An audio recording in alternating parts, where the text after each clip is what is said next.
Existen un montón de relojes que son muy raros y bastante desconocidos. Y claro, tú te preguntarás, ¿qué es lo que los vuelve tan inusuales? Pues esto se debe a una serie de características como que, por ejemplo, se hayan vendido en un solo distribuidor, que se hayan fabricado pocas unidades en un tiempo determinado o que su funcionalidad haya quedado desfasada. Además, tienes que sumarle que en muchas de las ocasiones han llegado muy pocas unidades en buen estado hasta nuestros días. Y si en alguna de estas características coincide que hay varias marcas involucradas, se vuelve todo aún más raro. Sin embargo, hoy te voy a contar por qué algunos relojes de Rolex, Ewer y Jaeger-LeCoultre son tan raros y cómo se relacionan.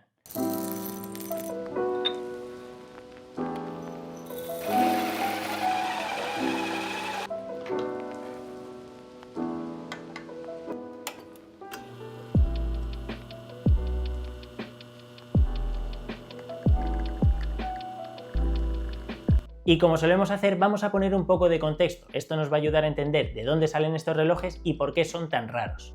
Así que saltamos a uno de los distribuidores más importantes de primera mitad del siglo XX de material deportivo, exploración y aventura, es decir, Abercrombie & Fitch.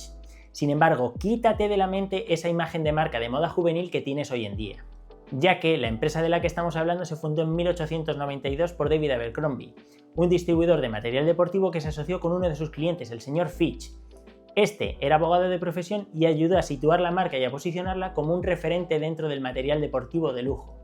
Ya que si para entenderlo tratamos de extrapolar las marcas que conocemos hoy en día, sería como mezclar Patagonia, Hermès y una armería de lujo. Sin embargo, con todo este éxito finalmente quebró en los 70 y en los 90 fue relanzado con un concepto totalmente diferente que es el que nos encontramos hoy. Y si hoy en día en Abercrombie se vende ropa de moda, anteriormente se vendía ropa táctica, se vendían rifles, se vendían diferentes instrumentos como brújulas, sextantes y relojes, que es de lo que vamos a hablar hoy. Y ahora que conocemos el tipo de cliente que tenía Abercrombie, podemos llegar a la conclusión de que no vendían relojes como joyas, sino como instrumentos funcionales o como herramientas. Y el primero es un Rolex muy raro, ya que se hizo exclusivamente para venderse en Abercrombie. Se trata de la referencia 6429 llamado Commando.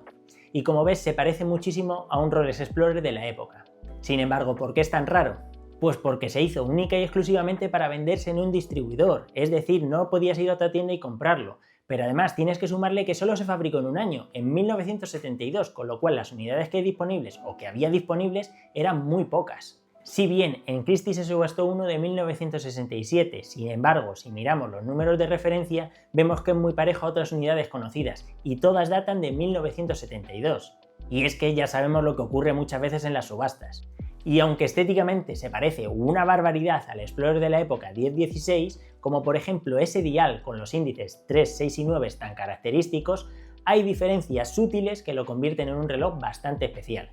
Como por ejemplo su diámetro, ya que el Commando es de 34 mm y el Explorer es de 36, y además su calibre, ya que el Explorer cuenta con certificación de cronómetro y es automático, y el Commando es de remonte manual y no cuenta con ningún tipo de certificación.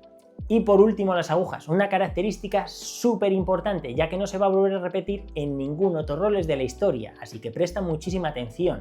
Y es que este Commando abandona las típicas agujas Mercedes que pueden encontrarse en cualquier otro Explorer y adopta unas de forma recta, muy similares a las que tiene un Datejust, sin embargo son más anchas. ¿Con qué propósito? Pues con la idea de tener más espacio para alojar más material luminiscente, muy acorde con la idea de reloj herramienta. Sin embargo, aunque te he dicho que era un modelo exclusivo de Abercrombie, como modelo sí que era exclusivo, pero no como referencia, ya que la referencia 6429 también se vendía sin la leyenda Commando en el dial, lo cual le daba un aspecto muchísimo más táctico, y esto era debido a que se vendía en algunas bases militares de Estados Unidos. Y como segundo reloj tenemos Ewer, marca de sobra conocida por sus colaboraciones con Abercrombie, que crearon relojes con funcionalidades míticas como registro de mareas y contador de regatas.